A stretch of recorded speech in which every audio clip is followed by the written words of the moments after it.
good evening to all of you. To crack UPSC and UPPCS, welcome to the Grandmaster 360. Myself Richa, and here we are covering previous year questions of the modern history from Ghatna Chakram. Last 2 sessions में बच्चों हम लोगों ने quit India movement से जुड़े हुए gist को cover किया था एंड प्रीवियस ईयर क्वेश्चंस को कवर किया था। कुछ क्वेश्चन अप्रॉक्सीमेट 20 क्वेश्चन जो है हमारे पास रह गए हैं क्विट इंडिया मूवमेंट से जुड़े हुए। आज हम जो है उसे कवर करेंगे। उससे पहले बच्चों आप लोगों को बता दिया कि GM 360 के द्वारा अफसर नाम से बैच लॉन्च किया गया है for UPSC and UPPCS 2024 exam by the India's top educators. Just wait for few seconds.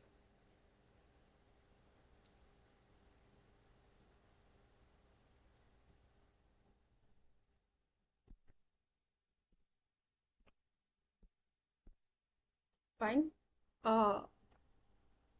Session शुरू करने से पहले आप लोगों से एक रिक्वेस्ट कर दी जाए, प्लीज आप लोग पेन और कॉपी लेकर के बैठिएगा जरूर, सो दैट इंपॉर्टेंट पॉइंट्स को आप यहाँ पे नोटेड डाउन करते चले। And one more thing is this कि जिन भी क्वेश्चंस में एक्सप्लेनेशंस दिए हुए हैं उन एक्सप्लेनेशंस को थोड़ा ध्यान से सुनते चलिएगा। सपोज कि जैसे हम 48 क्वेश्चन कर रहे हैं तो 48 क्वेश्चन में जो भी एक्सप्लेनेशन यहाँ पे दिया हुआ है, आगे के जो क्वेश्चन है 49 कहिए और 50th क्वेश्चन कहिए, तो उनके आंसर जो इस 48 के एक्सप्लेनेशन में ही होंगे, आपको देखने को मिलेगा। इसलिए मैं कह रही हूँ कि सभी जो एक्सप्लेनेशन जहाँ जहाँ दिए हुए उन एक्सप्लेनेशन को बहुत ध्यान से सुनेगा। And one more thing, approximate 42 और 43 सेशन जो है प्रीवियस ईयर क्वेश्चन से जुड़े मॉडर्न हिस्ट्री के आप लोग को प्रोवाइड किया गया है। जितने भी सेशंस ऑलरेडी आप लोग को प्रोवाइड कर दिए गए हैं, प्लीज आप उन सभी सेशंस को जरूर देखिएगा, सुनिएगा और समझिएगा। एंड जितना ज्यादा हो सके उसको जो है फॉरवर्ड करने की कोशिश कीजिएगा। चलिए हम शुरू करते हैं क्वेश्चन नंबर 48 से। This Quit India movement 1942 topic is very very important for all the exams.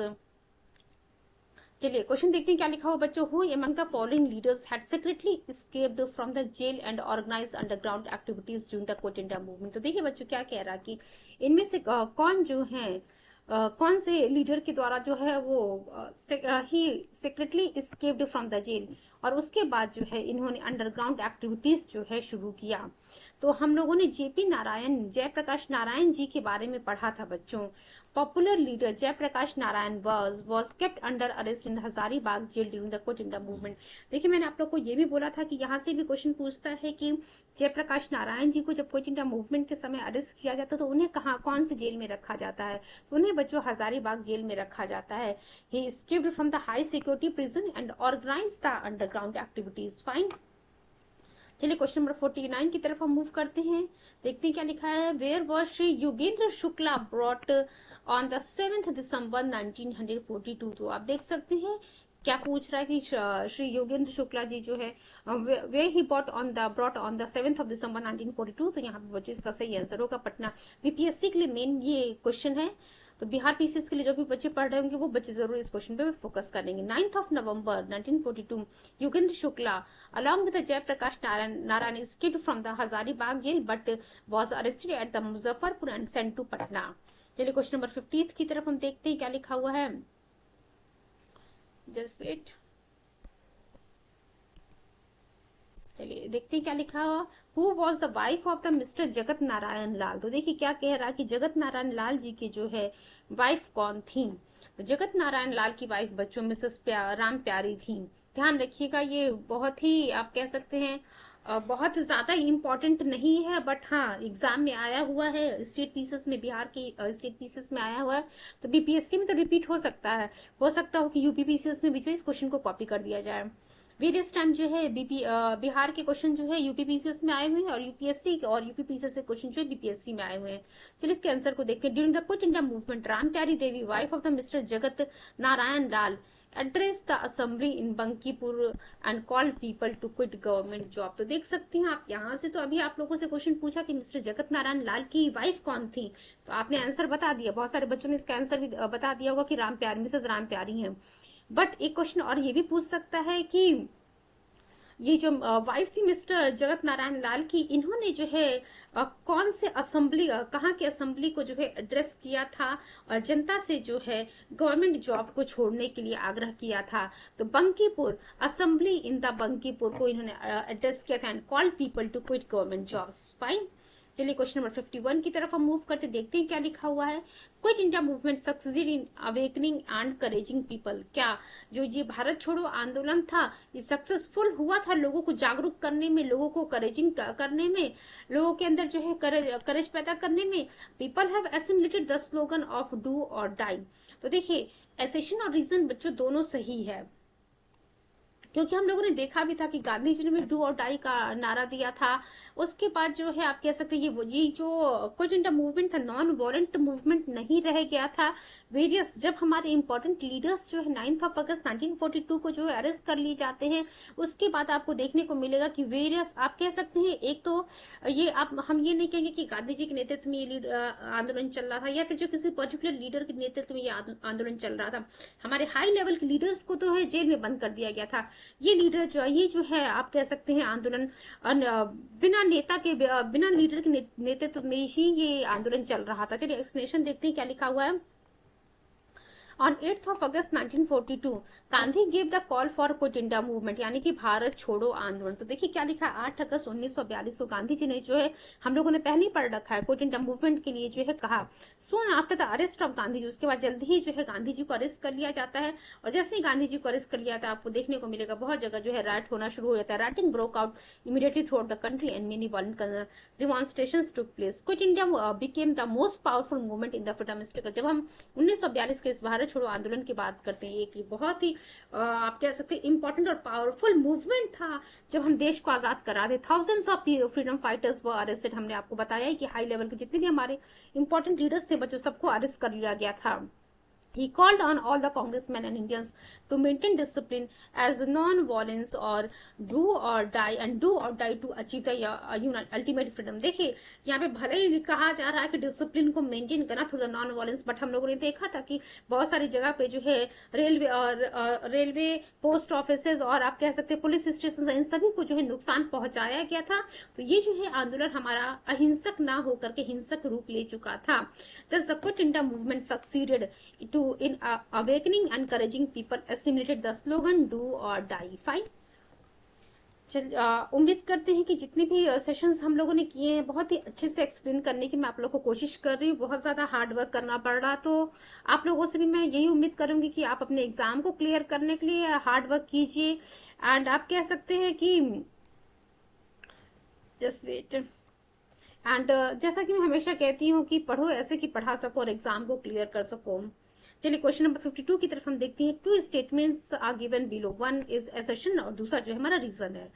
लिखा हुआ राष्ट्रीय Swayamsevak Sangh RSS was separate from the quit India movement 1942।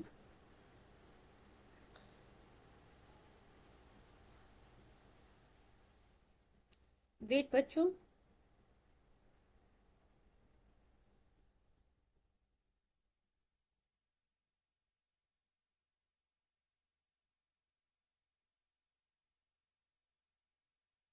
चलिए देखते हैं क्या लिखा हुआ हमारा।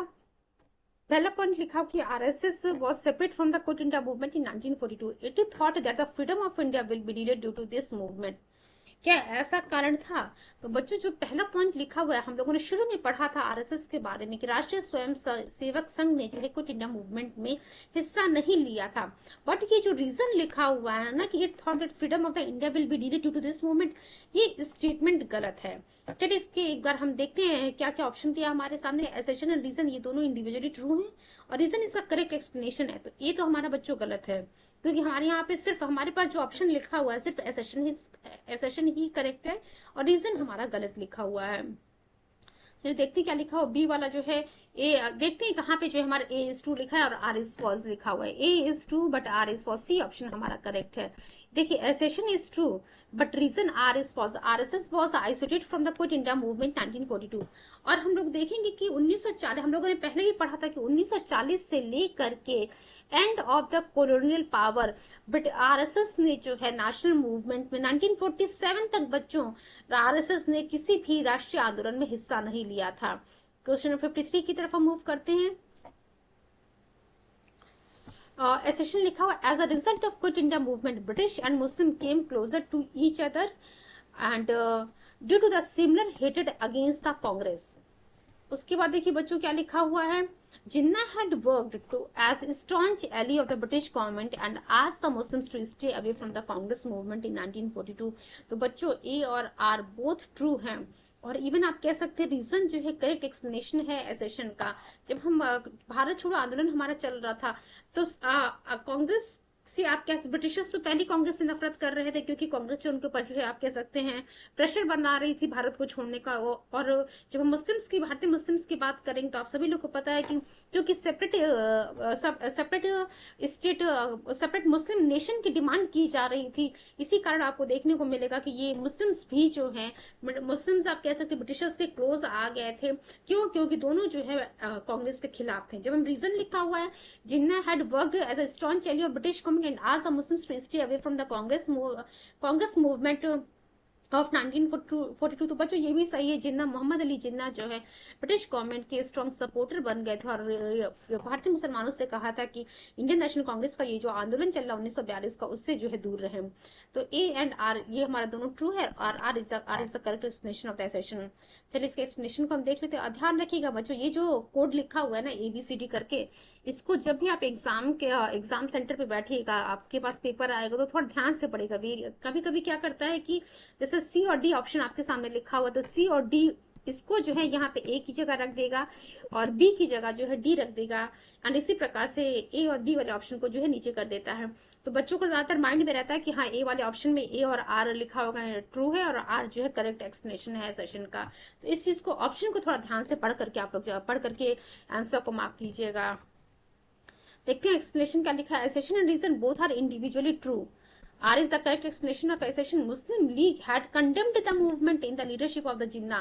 Jinnah said that if British leave India, the lawlessness will capture India. As a result, Muslims came closer to the British. असल में देखिए भारतीय मुसलमानों के मन में ये बैठा दिया गया था कि अगर ब्रिटिशर्स जो है भारत को छोड़ के चले जाते हैं तो ये पूरा कंट्रोल जो है हिंदुओं के हाथ में आ जाएगा।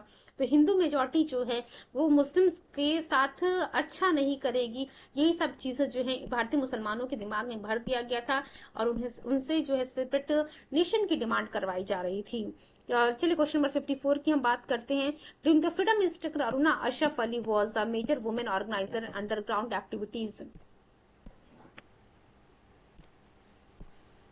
देखिए क्या लिखा, during the freedom struggle Aruna Ashraf Ali was a major women organiser of underground activities in. तो क्विट इंडिया मूवमेंट के समय में हम लोगों ने बच्चों अरुणा अशरफ अली जी का नाम पढ़ा था। सी आंसर हमारा सही है। सिविल डिसोबीडियंस मूवमेंट की हम बात करेंगे अगर, तो आप लोग बता सकते हैं कि सिविल डिसोबीडियंस मूवमेंट कब हुआ था? 1930 में हुआ था बच्चों, ध्यान रखिएगा। सिविल डिसोबीडियंस मूवमेंट 1930 की हम बात करें। नॉन कॉपरेशन मूवमेंट 1920 की हम बात करते हैं। अरुणा अशरफ अली की बात करते हैं। Aruna Ashraf Ali was a famous Indian freedom fighter. इन्होंने जो बहुत सारे अंडरग्राउंड एक्टिविटीज को जो है ऑर्गेनाइज किया था क्विट इंडिया मूवमेंट के समय में। She would always be remembered for hosting the flag of Congress in Gwalior tank ground Bombay 1942। चलिए क्वेश्चन नंबर 55 की तरफ हम मूव करते हैं। क्या लिखा, with which one of the following movements is Aruna Ashraf Ali associated. तो अभी हम लोगों ने देख लिया कि अरुणा अशरफ अली जी भारत छोड़ो आंदोलन यानी कि क्विट इंडिया मूवमेंट 1942 से जुड़ी हुई थी। इंडिविजुअल सत्याग्रह की अगर हम बात करते हैं, आप सभी लोगों को पता है इंडिविजुअल सत्याग्रह 1940 में, जहाँ पे विनोबा भावे जी बच्चों पहले सत्याग्रही थे और जवाहरलाल नेहरू जी जो है दूसरे सत्याग्रही थे। 1940 में क्या हुआ था? इंडिविजुअल सत्याग्रह के बारे में हम लोगों ने पढ़ा था। क्विट इंडिया मूवमेंट 1942 और सिविल डिसोबीडियंस मूवमेंट हम लोगों ने देखा था 1930। 1930 की हम बात कर रहे हैं और नॉन कॉपरेशन मूवमेंट 1920 में जो है हम लोगों ने देखा था बच्चों। चलिए क्वेश्चन नंबर 56 की तरफ हम मूव करते हैं। लिखा हुआ with which one of the following movement was Aruna Ashraf Ali associated. अब एक चीज आप ध्यान दीजिएगा बच्चों, अभी हम लोगों ने क्या पढ़ा था? यूपीपीसीएस प्री 2009 का क्वेश्चन था। आफ्टर दैट यूपी के ही प्री 2013 में एंड यूपी यूडीएलए स्पेशल प्री 2010 में, देन यूपी के ही पीसीएस प्री 2000 अपर सबऑर्डिनेट का ये क्वेश्चन है 2010 में जो है। आप देख सकते हैं कि ये क्वेश्चन कितना इंपॉर्टेंट है। अरुणा अशरफ अली वाला की वेरियस अलग अलग समय में जो है इस क्वेश्चन इस पॉइंट से जो है एग्जाम में क्वेश्चन पूछा गया है। तो अरुणा अशरफ अली जी बच्चों क्विट इंडिया मूवमेंट से जुड़ी हुई थी, ये चीजें आप लोग को पता होनी चाहिए। खिलाफत आंदोलन 1919 हम लोगों ने देखा था। Non cooperation movement 1920, civil disobedience movement 1930। मैं आप लोग को बार बार यहाँ पे ईयर क्यों याद कराते चली, क्योंकि वेरियस टाइम जो है क्रोनोलॉजिकल ऑर्डर में अरेंज करने के लिए क्वेश्चन एग्जाम में पूछ लेता है। चलिए देखते हैं हम क्या लिखा हुआ है। अगेन नाउ क्वेश्चन नंबर 57 की तरफ हम मूव करते हैं। Given below is a list of places, name those where parallel governments were established during the quit India movement. अगर हम पैरेलल गवर्नमेंट की बात करते हैं बच्चों, तो हम लोगों ने सतारा पढ़ा था और बलिया, ये दो जगह थे जहां पे जो है पैरेलल गवर्नमेंट की स्थापना की गई थी, यानी कि 1 और 2 हमारा करेक्ट है। चलिए इसके एक्सप्लेनेशन को देख लेते हैं। एक्सप्लेनेशन में क्या लिखा हुआ है। An important feature of Quit India movement was the establishment of parallel government in many parts of the country। 1942 के समय में 3 जगह, देखिए अभी हम लोगों ने कहाँ पे पढ़ा, ऑप्शन में देखिए तामलुक तो था नहीं, तो सतारा और बलिया को ही हम लोगों ने टिक किया, और तामलुक भी ऑप्शन में था, तो बलिया, तामलुक और सतारा 3 जगह थी जहाँ पे पैरेलल गवर्नमेंट को स्थापित किया गया था। तो देखिए बलिया की हम बात करते हैं, अगस्त 1942 में in the leadership of Chittu Pandey, ये पूछता है किसके नेतृत्व में जो है बलिया में पैरेलल गवर्नमेंट की जो है स्थापना की जाती है, चित्तू पांडे के नेतृत्व में। वहीं तामलुक मिदनापुर की हम बात करते हैं बंगाल में, जहां पे अगस्त 1942 से लेकर के सितंबर 1944 तक जो है parallel government had started the program to assist the victims of storm. वहीं सतारा महाराष्ट्र की बात करते हैं, in the middle of 1943 to 1945 it was the longest running government. Y B Chavan and Nana Patil were the main leaders. Beside this Odisha also run the parallel government for some time. चलिए question number 58 की तरफ हम move करते हैं।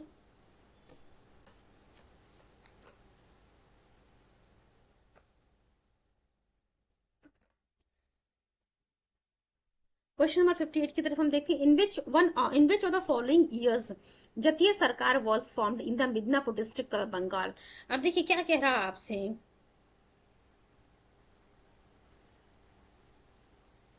कि किस साल जो है जतीय सरकार जो है मिदनापुर डिस्ट्रिक्ट ऑफ बंगाल में फॉर्म की जाती है। तो क्विट इंडिया मूवमेंट के समय ही में ही हम लोगों ने देखा था 1942।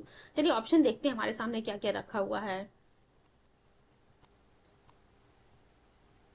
1939, 1940, 1941, 1942। तो 1942 में ही जो है गवर्नमेंट फॉर्म किया गया था।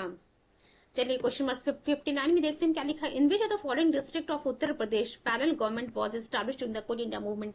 तो अभी हम लोगों ने पढ़ा बच्चों, बलिया में जो है पैरेलल गवर्नमेंट स्थापित किया जाता है क्विट इंडिया मूवमेंट के समय में। देन क्वेश्चन नंबर 60 की तरफ हम मूव करते हैं। In which of the following district of Uttar Pradesh parallel government was established in the quit India movement. Ballia आप देख सकते हैं, एक ही क्वेश्चन को जो है किस तरीके से पूछा गया है। यूपी, अब देखिए उस समय जब उत्तर प्रदेश अपर सबऑर्डिनेट एग्जाम में जो है बच्चों प्रीलिम्स में, सॉरी मेंस में भी आप कह सकते हैं ऑब्जेक्टिव क्वेश्चंस आते थे। तो आप देखिए यूपी के ही यूडीए एलडीए प्री 2013 में ये क्वेश्चन पूछा गया है। उसके बाद आप देख सकते हैं यूपी पीसीएस के मेंस में जो है सेम क्वेश्चन को रिपीट किया गया है। और हमारा क्या आंसर होना चाहिए बच्चों, बलिया। उत्तर प्रदेश के बलिया जिले में जो है क्विट इंडिया मूवमेंट के समय में पैरेलल गवर्नमेंट की स्थापना की गई थी। चलिए क्वेश्चन नंबर 61 की तरफ हम मूव करते हैं। The Quit India movement marked the culmination of the Indian national movement. Fine. Quit India movement marked the culmination of the Indian national movement. Then reason क्या लिखा हुआ है? After the Quit India movement, it was a need of the time. Just wait. After the Quit India movement, it was a need of time to find a suitable mechanism for transfer of power. तो बच्चों A और R दोनों सही हैं और R जो है correct explanation है एसेशन का। चलिए इसके एक्सप्लेनेशन को देखते हैं क्या लिखा हुआ है यहाँ पे। Quit India movement, though short-lived and badly crushed, gave the signals that the British rule was not wanted in India. There was nothing to stop Indians from attaining their freedom. देखिए क्योंकि जो है अब गांधी जी ने भी जो है करो और मरो का नारा दे दिया था।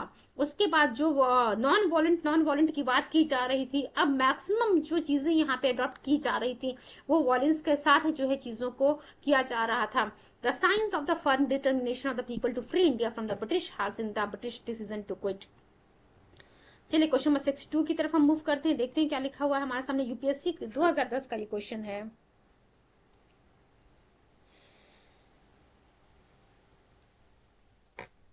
After Quit India movement, C. Rajagopalachari issued a pamphlet entitled The Way Out। अब एक चीज ध्यान रखिएगा, जो यहाँ पे लिखा हुआ है, यहाँ से क्वेश्चन पूछ सकता है कि क्विट इंडिया मूवमेंट के समय में सी राजगोपालचारी जी ने एक पैम्फलेट जो है निकाला था, उसका टाइटल क्या था? It was entitled the way out. ध्यान रखिएगा इस चीज को। Which one the following was a proposal in the pamphlet. तो चलिए इसके सीधे आंसर पे ही हम आते हैं। A solution to the constitution deadlock। इस चीज के बारे में बच्चों जो पैम्फलेट थी द वे आउट, इसमें लिखा हुआ था, इसे जुड़ा हुआ प्रपोजल लिखा हुआ था। चलिए इसके एक्सप्लेनेशन को हम देखते हैं। सी राजगोपालचारी की हम बात करते हैं। C Rajagopalachari formula was a proposal formulated by Chakravarti Rajagopalachari to solve the political deadlock. देखिए यहाँ पे जो हम बात करें द वे आउट, तो देखिए यहाँ पे जो है सी राजगोपालचारी जो फॉर्मूला लिखा हो बच्चों, इसके बारे में जो है हम थ्योरेटिकल पार्ट में यहाँ पे जिसे हम CR फॉर्मूला भी कहते हैं हम डिस्कस करेंगे। आप लोगों को मैं पहले ही बता रही हूँ CR फॉर्मूला के बारे में हमें अलग से एक टॉपिक है जिसके बारे में हमें पढ़ना है। तो सी राजगोपालचारी फॉर्मूला या फिर जिसे हम CR फॉर्मूला भी कहते हैं, ये कौन लेकर के आया था?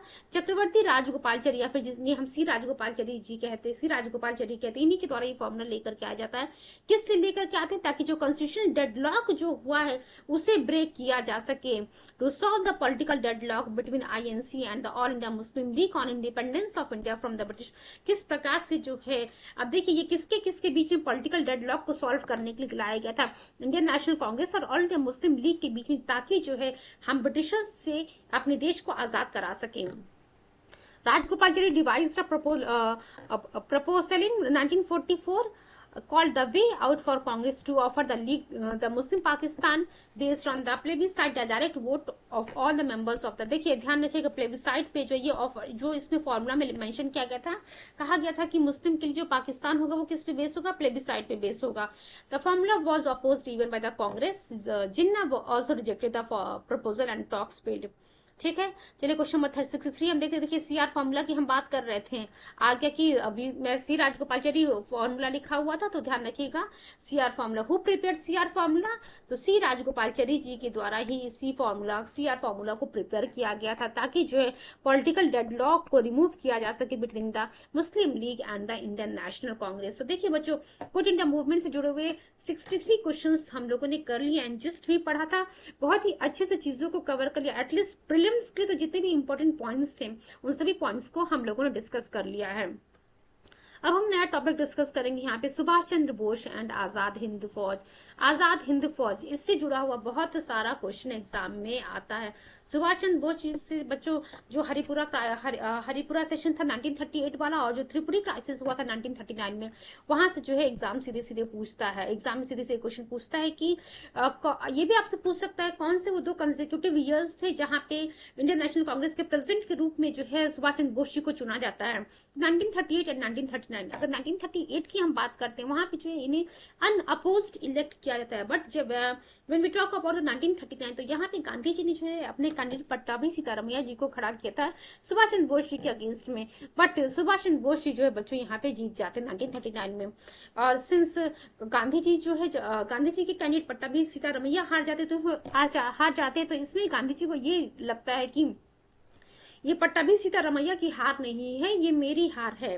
और सुभाष चंद्र बोस जी में और गांधी जी में जो है डिफरेंसेस ऑफ ओपिनियन था कांग्रेस वर्किंग कमेटी को लेकर के, तो इस कारण जो है सुभाष चंद्र बोस जी 1939 में जब ये चुने गए थे प्रेसिडेंट के पद के लिए इंडियन नेशनल कांग्रेस के, वहां से रेजिग्नेशन दे देते हैं। और वहां से रिजाइन करने के बाद 1940 में वहां से रेजिग्नेशन 1939 में रेजिग्नेशन देने के बाद सुभाष चंद्र बोस जी के द्वारा फॉरवर्ड ब्लॉक की स्थापना की जाती है। तो सीधे सीधे क्वेश्चन पूछता है कि फॉरवर्ड ब्लॉक की स्थापना किसके द्वारा की गई? तो सुभाष चंद्र बोस जी के द्वारा बच्चों की गई है।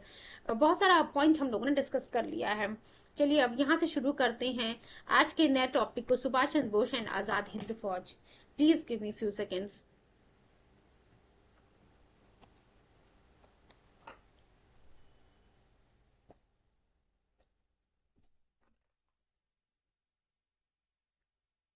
नेताजी सुभाष चंद्र बोस। अब देखिए नया टॉपिक हम डिस्कस करने जा रहे हैं, तो आप लोगों से मेरी रिक्वेस्ट है कि प्लीज आप लोग पेन और कॉपी लेकर के जरूर बैठेगा। ये चीज मैं हमेशा बोलती हूँ ताकि जो है इंपॉर्टेंट पॉइंट्स को आप यहाँ पे नोटेड डाउन करते चले, ताकि एग्जाम के समय में जब लास्ट मोमेंट में आप चीजों को क्विकली रिवाइज करें, तो जो बातें आपके माइंड में नहीं है, मीन्स आप कह सकते हैं जिन चीजों को आप लोगों ने बार बार नहीं पढ़ा है, उसी चीज को आप उम्मीद करते उसी पॉइंट को ही आप नोटेड डाउन करते चलेंगे, तो उस चीज को जो है लास्ट मोमेंट पे आप रिकॉल कर सकें।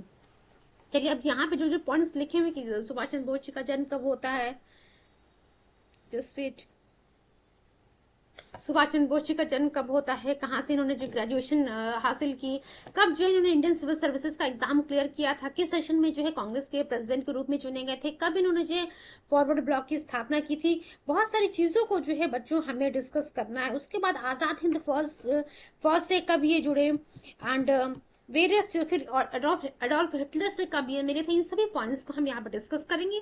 देखिए जिसमें बहुत सारी बातें लिखी गई तो थोड़ा थोड़ा करके यहाँ पे हम पढ़ेंगे, उसके बाद जो है हम प्रीवियस क्वेश्चन पे आएंगे।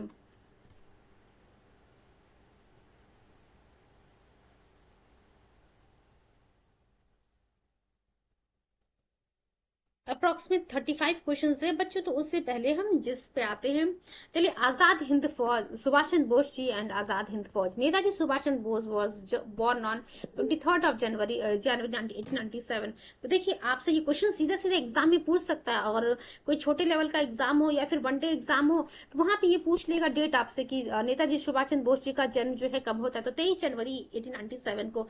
या फिर आपसे ये पूछ सकता है कि 23 जनवरी को जो है किसका, आप कह सकते हैं किस इंपॉर्टेंट लीडर का जो है बर्थडे मनाया जाता है, तो नेताजी सुभाष चंद्र बोस। ध्यान रखिएगा इनका जन्म कहाँ होता है बच्चों, कटक उड़ीसा में। ये क्वेश्चन पूछा हुआ है, नेताजी सुभाष चंद्र बोस का जन्म बच्चों कटक उड़ीसा में होता है। ग्रेजुएट कहाँ से हुए थे, कलकत्ता यूनिवर्सिटी से 1919 में। और देख सकते हैं आप 1919 में ये कलकत्ता यूनिवर्सिटी से ग्रेजुएट हुए थे, और इंडियन सिविल सर्विसेज एग्जाम को 1920 में क्लियर कर लिया था इन्होंने। He became president of the Congress session in 1938। 1939 थोड़ी देर पहले मैंने आप लोग को ये चीज बताया है बच्चों। चलिए फॉरवर्ड ब्लॉक के बारे में ऊपर लिखा है, उसको हम रीड कर लेते हैं एक बार। 1939 में इन्होंने जो कांग्रेस के पद से प्रेजेंट शिप से जो है इन्होंने रिजाइन दे दिया, और उसके बाद इन्होंने फॉरवर्ड ब्लॉक की स्थापना की। फाइन, ये आप लोग को अब याद हो गया होगा कि फॉरवर्ड ब्लॉक की स्थापना सुभाष चंद्र बोस जी के द्वारा की जाती है। उसके बाद बच्चों ये जर्मनी चले जाते हैं 1942 में। He got control of the Azad Hind Fauj in the session of 1943। तो देखिए 1943 में जो है आजाद हिंद फौज का कंट्रोल सुभाष चंद्र बोस जी के हाथों में आ जाता है। और नेताजी के नाम से, या जब हम निक नेम पढ़ेंगे ना इंपॉर्टेंट लीडर्स का निक नेम, तो वहां पे ये चीज आपको देखने को मिलेगा कि नेताजी के नाम से किन्हीं हम याद करते हैं, तो सुभाष चंद्र बोस को ही बच्चों हम नेताजी के नाम से जानते हैं। Gurudev Rabindranath Tagore gave him the title of देश नायक। अब देखिए यहां से आपसे पूछेगा कि देश नायक की उपाधि, पहली चीज देखिए पूछेगा देश नायक की उपाधि किसको दी गई थी, तो देश नायक की उपाधि जो है बच्चों सुभाष चंद्र बोस जी को दी गई थी। दूसरा पॉइंट ये पूछा गया है कि देश नायक की उपाधि सुभाष चंद्र बोस जी को किनके द्वारा दी गई थी, तो गुरुदेव रविंद्रनाथ टैगोर जी के द्वारा बच्चों सुभाष चंद्र बोस जी को देश नायक की उपाधि दी जाती है। उसके बाद देशभक्तों का देशभक्त भी हम सुभाष चंद्र बोस जी को ही कहते हैं, और ये जो है पेट्रियट्स ऑफ पेट्रियट्स और देशभक्तों का देशभक्त जो है, ये टाइटल जो है गांधी जी, महात्मा गांधी जी के द्वारा सुभाष चंद्र बोस जी को दी जाती है। तो एक चीज आप लोगों ने देख लिया कि हम इन्हें नेताजी के नाम से भी जानते हैं, हम इन्हें देश नायक के नाम से भी जानते हैं, एंड पेट्रियट्स ऑफ पेट्रियट्स यानी कि देशभक्तों का देशभक्त भी जो है हम सुभाष चंद्र बोस जी को ही कहते हैं। चलिए आते हैं नेक्स्ट पॉइंट पे हम।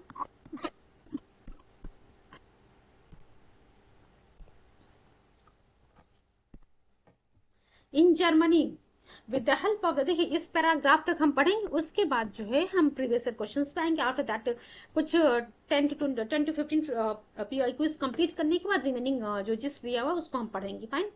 In Germany with the help of the German foreign department he founded the free India centre. अब देखिए यहाँ से सीधा सीधा पूछ सकता है कि the free India centre, 3 question आप यहाँ से खुद बना सकते हैं। अगर आप सपोज कीजिए इस पॉइंट से अगर कहीं एग्जाम में क्वेश्चन नहीं पूछा हुआ है तो आप क्या खुद क्वेश्चन नहीं जनरेट कर सकते हैं। अगर आपसे कहा जाए कि चलिए आप 10 क्वेश्चन बना करके दीजिए हमें, तो इस एक पॉइंट से 3 क्वेश्चन आप बना सकते हैं। पहला क्वेश्चन देखिए क्या पूछेगा आपसे, क्या बना सकते हैं कि द फ्री इंडिया सेंटर की स्थापना किसके द्वारा की गई थी, तो द फ्री इंडिया सेंटर की स्थापना सुभाष चंद्र बोस जी के द्वारा की जाती है।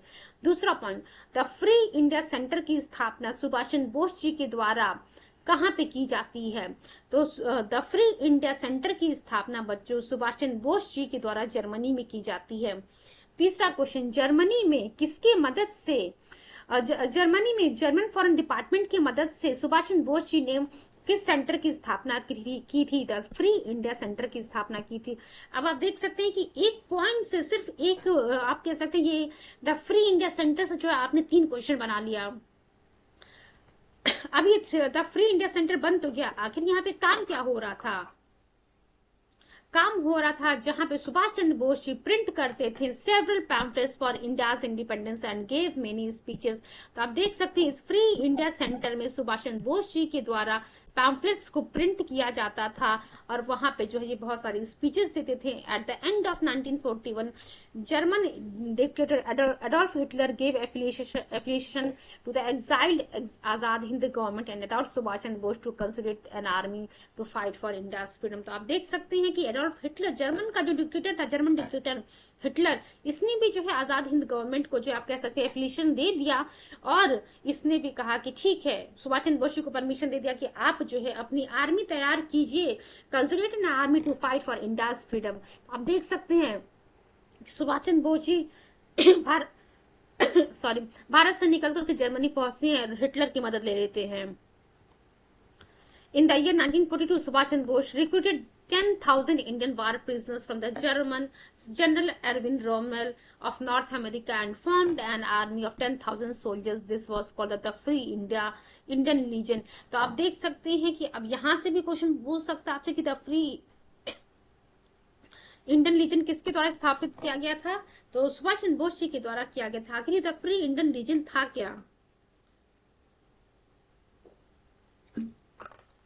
यहाँ पे देखिए बच्चों, सुभाष चंद्र बोस जी ने 10,000 इंडियन वार प्रिजनर्स को जो है रिक्रूट कर लिया था from the general Erwin Rommel of North America, और इसको मिला करके 10,000 सोल्जर्स की जो है आर्मी तैयार की, और इसे क्या कहा गया था? Free Indian legion.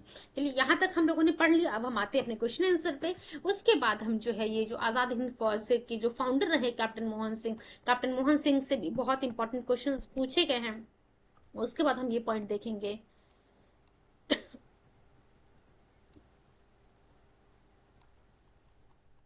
चलिए देखिए, मैंने आप लोगों से कहा था ना, पूछता है क्वेश्चन पूछा हुआ है कि अब देखिए आप यूपीपीसीएस के मेंस के एग्जाम में ही पूछ लिया है। जब मेंस में जो है अपर सबऑर्डिनेट के मेंस के एग्जाम में ऑब्जेक्टिव क्वेश्चन आता था तो वहीं पे पूछा हुआ है कि सुभाष चंद्र बोस जी का जन्म कहाँ हुआ था। तो हम लोगों ने अभी देखा था बच्चों, कटक की हम बात कर रहे थे। तो कटक इसका सही आंसर होगा, आप लोग को याद भी होगा, और हमने बताया भी था कि 23 जनवरी 1897 को जो सुभाष चंद्र बोस जी का जन्म होता है कटक उड़ीसा में, इन कटक ऑफ ओडिशा। इन्होंने कलकत्ता यूनिवर्सिटी से ग्रेजुएशन की 1919 में, और 1920 में इंडियन सिविल सर्विसेज का एग्जाम क्लियर किया। 1938 में 39 में इंडियन नेशनल कांग्रेस के प्रेसिडेंट के रूप में चुने जाते हैं। 1939 में जो है फॉरवर्ड ब्लॉक की स्थापना की। उसके बाद जो है ये चले जाते हैं जर्मनी 1942 में, और 1943 में जो है ही lead Azad Hind Fauj. He is better known as Netaji. इन्हें हम पेट्रियट्स ऑफ पेट्रियट्स भी बोलते हैं, और देश नायक भी इनको उपाधि दी गई थी रविन्द्रनाथ टैगोर जी के द्वारा। चलिए क्वेश्चन नंबर 2 की तरफ हम मूव करते हैं। विच party was founded by Subhash Chandra Bose in the year 1939 after he broke away from the Congress. तो देखिए क्या लिखा हुआ है, कौन सी पार्टी की स्थापना जो है सुभाष चंद्र बोस जी करते हैं जब इंडियन नेशनल कांग्रेस से ये अलग होते हैं 1939 में। तो 1939 में सुभाष चंद्र बोस जी के द्वारा फॉरवर्ड ब्लॉक की स्थापना की जाती है। डी ऑप्शन हमारा सही है। Subhash Chandra Bose resigned from the presidentship of the Congress after Tripuri crisis and founded the Forward Bloc 1939। ठीक, क्वेश्चन नंबर 3 की तरफ हम मूव करते हैं। क्या लिखा हुआ? Subhash Chandra Bose had founded the Forward Bloc in the year. अब बताइए आप खुद ही, अभी हम लोगों ने इस क्वेश्चन को किया था ना कि सुभाष चंद्र बोस जी के द्वारा फॉरवर्ड ब्लॉक की स्थापना कब की जाती है? तो डी ऑप्शन हमारा सही है, 1939 में। अब आप एक चीज देख सकते हैं बच्चों की, फॉरवर्ड ब्लॉक से जुड़ा हुआ कितना क्वेश्चन पूछा हुआ है कि फॉरवर्ड ब्लॉक की स्थापना किसके द्वारा की गई थी, या फिर फॉरवर्ड ब्लॉक की स्थापना जो है कब होती है। तो फॉरवर्ड ब्लॉक की स्थापना देखिए क्वेश्चन नंबर 4 क्या पूछा, who from the Forward block. अब देखिए सपोज आपके सामने ऑप्शन दिया सुभाष चंद्र बोस जी, राजेंद्र प्रसाद जी, अंबेडकर जी, भगत सिंह जी। तो आपके पास सीधे सीधे आंसर सुभाष चंद्र बोस जी के द्वारा फॉरवर्ड ब्लॉक की स्थापना की जाती है। क्वेश्चन नंबर 5 देखते हैं क्या लिखा हुआ है। Subhash Chandra Bose had founded Forward Bloc in the year. कब जो है सुभाष चंद्र बोस जी की द्वारा फॉरवर्ड ब्लॉक की स्थापना की जाती है? 1939 में। इसमें जो है आप लोग को ऑप्शन देखने की जरूरत नहीं, याद हो गया है आप लोग को। क्वेश्चन नंबर 6 देखते हैं क्या लिखा हुआ है। Who joined Subhash Chandra Bose to found the All India Forward Bloc and actively associated with the INA movement. तो देखिए क्या कह रहा है कि इसमें से जो है कौन सुभाष चंद्र बोस जी के द्वारा जो उनको ज्वाइन करते हैं ताकि ऑल इंडिया फॉरवर्ड ब्लॉक की स्थापना की जा सके and actively associated with the INA movement. तो बच्चों यहाँ पे शील भद्रैया जी की बात कर रहे हैं। सी आंसर यहाँ पे हमारा सही है। एक्सप्लेनेशन देखते हैं क्या लिखा हुआ। Sheel Bhadraiya ji was a freedom fighter from Bihar who was associated with Mahatma Gandhi and Subhash Chandra Bose. ये जी देखिए यहाँ शील भद्रैया जी की हम बात करें, join Subhash Chandra Bose to found the All India Forward Bloc and actively associated with the INA movement. चलिए नेक्स्ट क्वेश्चन पे हम आते हैं बच्चों। क्वेश्चन 7 की तरफ हम देखते हैं। अच्छा, ये आईएनए से जुड़ा हुआ क्वेश्चन आ गया, तो अब आईएनए से जुड़ी बातों को हम लोगों ने डिस्कस नहीं किया, इंटरनेशनल आर्मी। चलिए हम देखते हैं क्या लिखा। आजाद हिंद फौज की बात कर रहे हैं हम, तो आजाद हिंद फौज के बारे में just wait.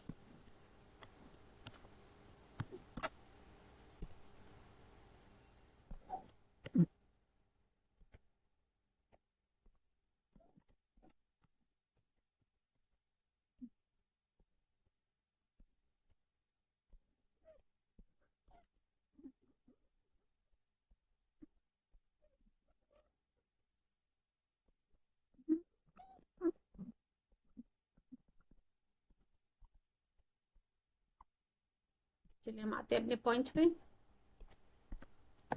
Azad Hind Fauj was basically formed by Captain Mohan Singh, who was an Indian officer in the British Army. अब ध्यान रखिएगा, यहाँ से सीधा सीधा क्वेश्चन पूछता है कि आजाद हिंद फौज की स्थापना किसके द्वारा की जाती है। तो आजाद हिंद फौज की स्थापना बच्चों कैप्टन मोहन सिंह जी के द्वारा की जाती है, और ये जो है ब्रिटिश आर्मी में जो है इंडियन ऑफिसर थे। When the British army was retreating in the war with Japan, Mohan Singh joined hand with the Japanese। तो आप देख सकते हैं जब ब्रिटिश आर्मी जो है was retreating in the war with the Japan, Mohan Singh, captain Mohan Singh जो है जापानीज को ज्वाइन कर लेते हैं। After this, Japanese gave Indian soldiers to Mohan Singh and he started recruiting them in the आजाद हिंद फौज। तो आप देख सकते हैं कि जापानीज के द्वारा जो है इंडियन सोल्जर्स को मोहन सिंह को दे दिया जाता है, और यही मोहन सिंह जो है आजाद हिंद फौज की स्थापना करने शुरू कर देते हैं। दिसंबर 1941 की बात करते हैं। Malay forest, in the Malay forest the 1/14th Punjab regiment led by Mohan Singh was defeated by the Japanese army. आप देख सकते हैं दिसंबर 1941 में माले फॉरेस्ट में जो है 1/14th पंजाब रेजिमेंट जिसको लीड कर रहे थे मोहन सिंह जी, इनको जापानीज आर्मी के द्वारा डिफीट कर दिया जाता है। Lieutenant colonel L V Fitzpatrick, English origin, was the prisoner of war, but Bangkok resident Gyani Pritam Singh took their responsibility and became successful in establishing the friendship with Japanese and the Mohan Singh with other Indian soldiers। ठीक है, चीजें यहाँ पे आप लोग को clear हो गई हैं। देखिए थ्योरेटिकल पार्ट में जो है अभी सभी चीजों को हमें डिस्कस करना बाकी है। मैं जितनी जल्दी हो सके उतनी जल्दी जो है इस प्रीवियस क्वेश्चंस को, जो जस्ट हमारा प्रीलिम्स के लिए इंपॉर्टेंट है, पॉइंट्स जो इंपॉर्टेंट है उनको जो है कंप्लीट करने की कोशिश कर रही हूँ। जैसे ही मॉडर्न हिस्ट्री का बच्चों PYQ कंप्लीट होगा उसके बाद जो है हम कोशिश करेंगे थ्योरेटिकल पार्ट को कंप्लीट करने की। अब देखिए जनरल मेजर इवाची फुजीमारा एंड द ज्ञानी प्रीतम से, ये यहाँ पे ये जो दो नाम है ना, मैंने देखिए बाकी सभी नामों पे फोकस नहीं किया है। ज्ञानी प्रीतम सिंह नाम ध्यान रखिएगा, और ये मेजर इवाची फुजीमारा, ये बहुत ही फुजीमुरा बहुत ही इंपॉर्टेंट नाम है। Encourage the captain Mohan Singh to lead the Indian national Army. In fact, March 1941, Captain Mohan Singh agreed and under his leadership founded the Indian National Army।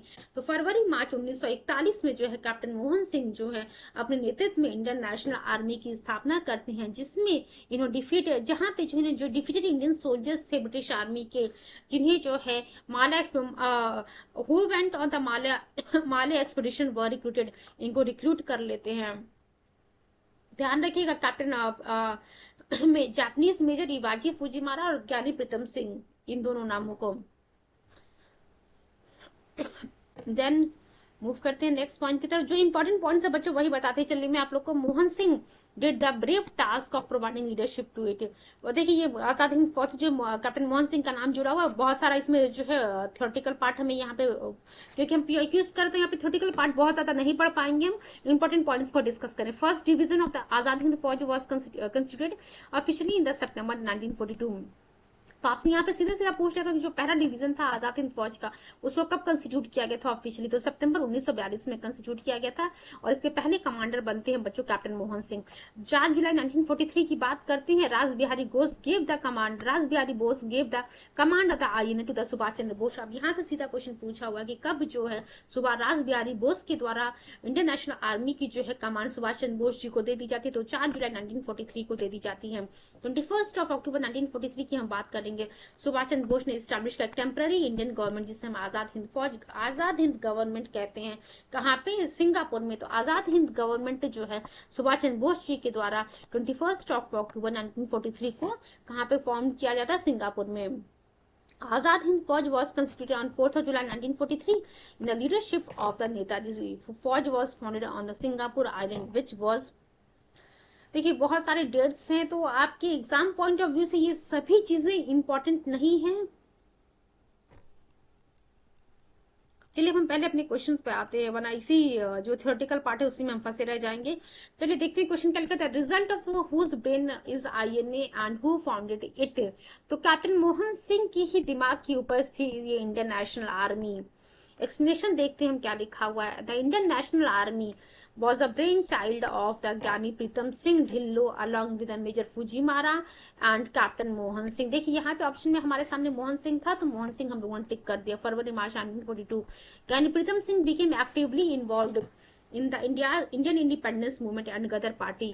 He was instrumental in the failed 1915 mutiny that he issued among the Bengal Lancers regiment.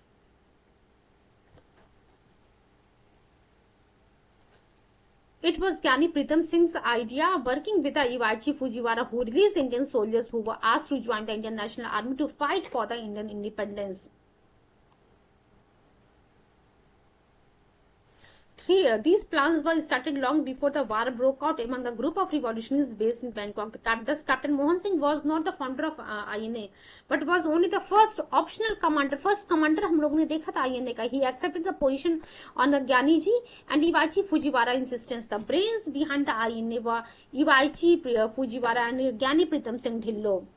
अब देखिए यहाँ पे असल में जो है ज्ञानी प्रीतम सिंह ढिल्लो और फुजीवारा का नाम नहीं दिया था, इसलिए हम लोगों ने बच्चों ऑप्शन के अकॉर्डिंग जो है कैप्टन मोहन सिंह का ही, कैप्टन मोहन सिंह हम लोगों ने टिक किया आंसर। चलिए क्वेश्चन नंबर 8 की तरफ हम मूव करते हैं। INA was a brain child of the. देखिए अभी मैंने कहा कैप्टन मोहन सिंह ऑप्शन में वहां पे था, वहां पे ज्ञानी प्रीतम सिंह नहीं था और मेजर इवाची फुजीवारा नहीं था, इसलिए हम लोगों ने मोहन सिंह को टिक किया था। अगर हमारे सामने ऑप्शन में रहेगा ज्ञानी प्रीतम सिंह और मेजर फुजीवारा, तो फिर बच्चों हम यहाँ पे बात करेंगे इस आईएनए का। आईएनए जो ब्रेन चाइल्ड, आईएनए का ब्रेन चाइल्ड कौन था? INA was a brain child of, या फिर जो है कह सकते हैं आईएनए जो है किसके दिमाग की उपज थी? तो मेजर इवाइची फुजीवारा की और ज्ञानी प्रीतम सिंह की, यानी कि 1 और 4 ऑप्शन हमारा सही है, डी वाला आंसर सही है। चलिए इसके एक्सप्लेनेशन को हम देखते हैं क्या लिखा हुआ है यहाँ पे। देखिए एक्सप्लेनेशन नहीं दिया क्योंकि क्वेश्चन नंबर 7 में ही सारी चीजों को डिस्कस कर दिया गया है। चलिए क्वेश्चन नंबर 8 की तरफ हम मूव करते हो। Suggested the idea of Indian national army, किसके द्वारा जो इंडियन नेशनल आर्मी को जो है सजेशन दिया जाता है? Since Gyani Pritam Singh and major Fujiwara have not been mention in the option, right answer is captain Mohan Singh. अगर ज्ञानी प्रीतम सिंह होता बच्चों या फिर मेजर इवाची फुजीवारा होता तो हम आईएनए के बारे में जो है इन्हीं दोनों नाम को जो टिक करते हैं। 19 क्वेश्चन नंबर 10 की तरफ हम मूव करते हैं। क्या लिखा हुआ है? In which year was the Indian national army founded? तो इंडियन नेशनल आर्मी की स्थापना 1942 में होती है, हम लोगों ने देखा था।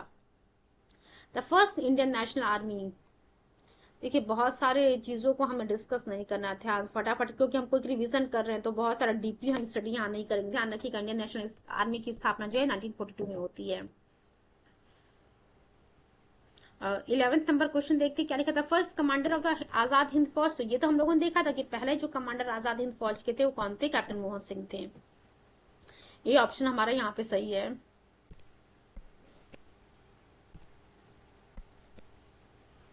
एक्सप्लेनेशन देखते हैं। The official formation of the first division of INA took place on 1 सितंबर 1942, हम लोगों ने देखा था। और पहले कमांडर इसके कौन थे? इस इंडियन नेशनल आर्मी के कैप्टन मोहन सिंह जी थे। चलिए क्वेश्चन नंबर 12 की तरफ हम मूव करते हैं।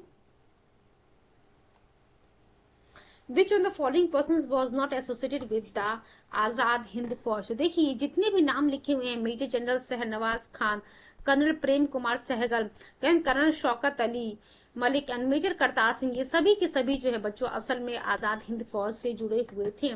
तो ये देख सकते हैं आप यूपी आरओ एआरओ प्री 2017 का क्वेश्चन है, तो चारों नाम जो है इसमें इसके आंसर्स में नहीं है। मींस आप कह सकते हैं ये चारों के चारों पर्सन असल में इस आजाद हिंद फौज से जुड़े हुए थे। तो हो सकता है कमीशन के द्वारा जो है इस क्वेश्चन को एलिमिनेट कर दिया गया हो, या फिर जो है बोनस मार्किंग आप लोग को प्रोवाइड की गई हो। चलिए क्वेश्चन नंबर 13 की तरफ हम मूव करते देखते हैं क्या लिखा। Organisation of Azad Hind Fauj was declared on 21 अक्टूबर 1943 को जो है आजाद हिंद फौज के ऑर्गेनाइजेशन को डिक्लेयर किया जाता है। Rash Behari Bose handed over the charge of INA to Subhash Chandra Bose on 4 July 1943। On 21st of October 1943, formally announced the establishment of the provincial government of the Free India, आजाद हिंद फौज provincial government of free India. तो देख सकते हैं आपकी इस रास बिहारी बोस जी के द्वारा आईएनए को जो है चार्ज सुभाष चंद्र बोस जी के हाथ में 4 जुलाई 1943 को सौंप दिया था। ये हम लोगों ने पहले ही पढ़ा है बच्चों। और 21 अक्टूबर 1943 की हम बात करते हैं, यहाँ पे फॉर्मली अनाउंसमेंट हो जाता है establishment of the provincial government of the free India.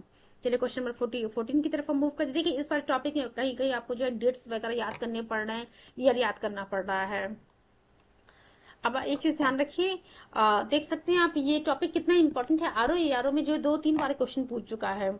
Subhash Chandra Bose announced the establishment of the provincial government of free India on, तो अभी हम लोगों ने देखा था यहाँ वाले क्वेश्चन में 21 अक्टूबर 1943 को जो सुभाष चंद्र बोस जी के द्वारा अनाउंसमेंट किया जाता है for the establishment of provincial government of free India 21 अक्टूबर 1943। ठीक है, ये ऑप्शन हमारा करेक्ट है।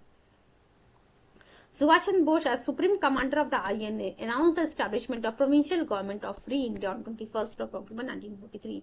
At that time, Singapore Island was a part of British Malay. मेरे क्वेश्चन नंबर 15 की तरफ हम मूव करते हैं, देखते हैं क्या लिखा हुआ है। Please give me few seconds.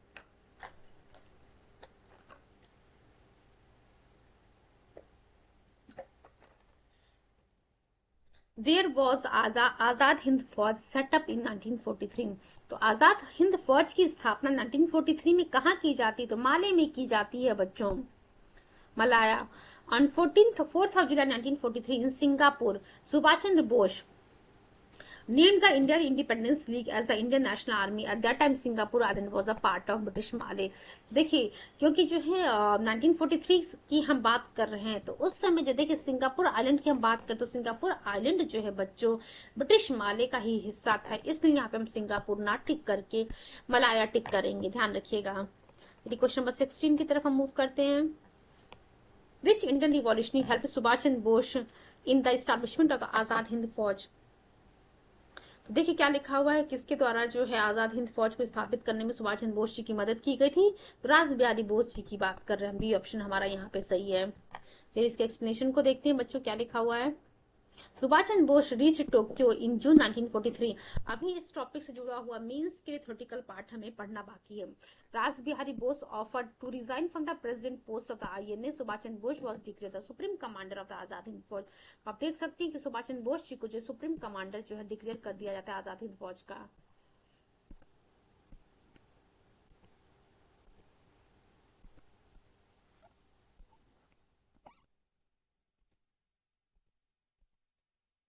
अब यहाँ से क्वेश्चन ये भी बन सकता है कि सुभाष चंद्र बोस जो टोक्यो कब पहुंचते हैं, तो जून 1943 में बच्चों पहुंचते हैं। और यहीं पे जो है जब सुभाष चंद्र बोस जी पहुंचे तो राज बिहारी बोस जी के द्वारा जो रेजिग्नेशन दे दिया जाता है आईएनए पोस्ट से, और सुभाष चंद्र बोस जी को जो है डिक्लेयर कर देता है supreme commander of the Azad Hind फौज। चलिए क्वेश्चन नंबर 17 की तरफ हम मूव करते हैं। The head office of Azad Hind Fauj is situated at, Azad Hind Fauj का हेड ऑफिस कहाँ सिचुएटेड था, रंगून में सिचुएटेड था बच्चों। यहाँ पे in the above given options the head office of the Azad Hind Fauj was situated in Rangoon. चलिए क्वेश्चन नंबर 18 की तरफ हम मूव करते हैं, क्या लिखा हुआ, हु सेड, तुम मुझे खून दो मैं तुम्हें आजादी दूंगा। देखिए बच्चों ये स्लोगन बहुत ही इंपॉर्टेंट है और बहुत सारे एग्जाम्स में पूछा गया है, not only in the civil services exam, even आप कह सकते हैं स्कूल के एग्जामों में भी जो है बच्चों से ये पूछा जाता है किसने जो है कहा था तुम मुझे खून दो मैं तुम्हें आजादी दूंगा। तो सुभाष चंद्र बोस जी इसका सही आंसर है। फिर इसके एक्सप्लेनेशन को देखें। In Singapore then Malay Subhash Chandra Bose while motivating the his soldiers said, friends, my comrades in the war of liberation, today I demand of you one thing above all, I demand of you blood, it is blood alone that can avenge the blood that the enemy has spilled। तो देख सकते हैं कि तुम मुझे खून तो मैं तुम्हें आजादी दूंगा, ये नारा किसके द्वारा दिया गया था, सुभाष चंद्र बोस जी के द्वारा दिया गया था। Give me blood and I promise you freedom. Question number 19 की तरफ हम मूव करते हैं।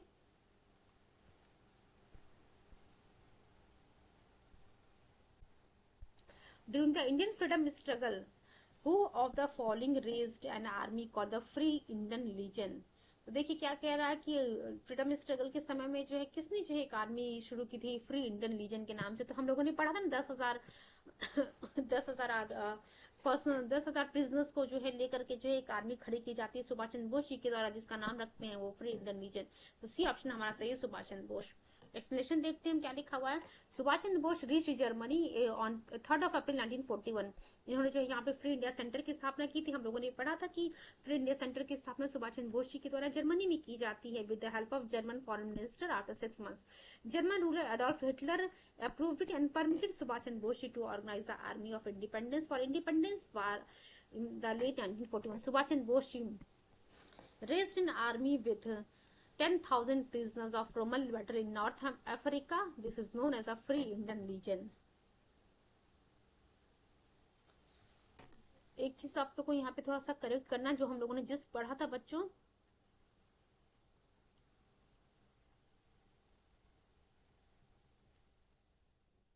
देखिए हम लोगों ने यहाँ पढ़ा था नॉर्थ अफ्रीका, यहाँ लिखा हुआ बच्चों, नॉर्थ अमेरिका नहीं, north America. Subhash Chandra Bose recruited 10,000 Indians war prisoners from the General Erwin Rommel of North Africa and formed an army of 10,000 soldiers। This was called the Free Indian Legion। बच्चों आज के session को हम यहीं पे बाइंड अप करते हैं। देखिए थोड़ा सा जिस्ट भी यहाँ रह गया पढ़ने के लिए, ये इसको जो है हम कल के सेशन में पढ़ेंगे। एंड जो रिमेनिंग हमारे क्वेश्चंस रह गए हैं उनको जो है कल के सेशन में ही कंप्लीट करेंगे। हड़बड़ी में जो है चीजों को हम जल्दी जल्दी नहीं पढ़ेंगे, चीजों को समझते हुए और याद करते हुए चलेंगे, ताकि एग्जाम में कोई भी क्वेश्चन आपका गलत ना हो, सारी चीजें आपके माइंड में आप कह सकते हैं फिट हो जाए कि हाँ जैसे ही कोई भी क्वेश्चन पूछे आप तुरंत बताए कि हाँ इसका ये आंसर होना चाहिए। प्रीवियस ईयर क्वेश्चंस का जो ये सेशन है बच्चों, कुछ दिनों में जो है हमारा मॉडर्न हिस्ट्री कंप्लीट हो जाएगा। आई थिंक 5 to 6 और लेक्चर्स लगेंगे, जहाँ पे हमारे ये जो मॉडर्न हिस्ट्री का पीआईपी वाला सेशन चल रहा है वो कंप्लीट हो जाएगा। उसके बाद अकॉर्डिंग टू योर डिमांड या तो हम थ्योरेटिकल पार्ट शुरू करेंगे और एंशिएंट हिस्ट्री और मेडिवल हिस्ट्री का हम प्रीवियस ईयर क्वेश्चन शुरू करेंगे। बिफोर दैट सेशन एंड करने से पहले आप लोगों से मेरी रिक्वेस्ट है कि जितने भी प्रीवियसली सेशंस आप लोग को प्रोवाइड कर दिए गए हैं उन सभी सेशंस को बच्चों आप लोग जरूर देखिएगा। थ्योरेटिकल पार्ट भी प्रोवाइड किया गया है, वो भी वीडियो आप लोग जरूर देखिएगा। एंड कोशिश कीजिएगा मैक्सिमम लोगों को इसको फॉरवर्ड करने की, ताकि जो मैक्सिमम बच्चे जो इसका बेनिफिट उठा सके।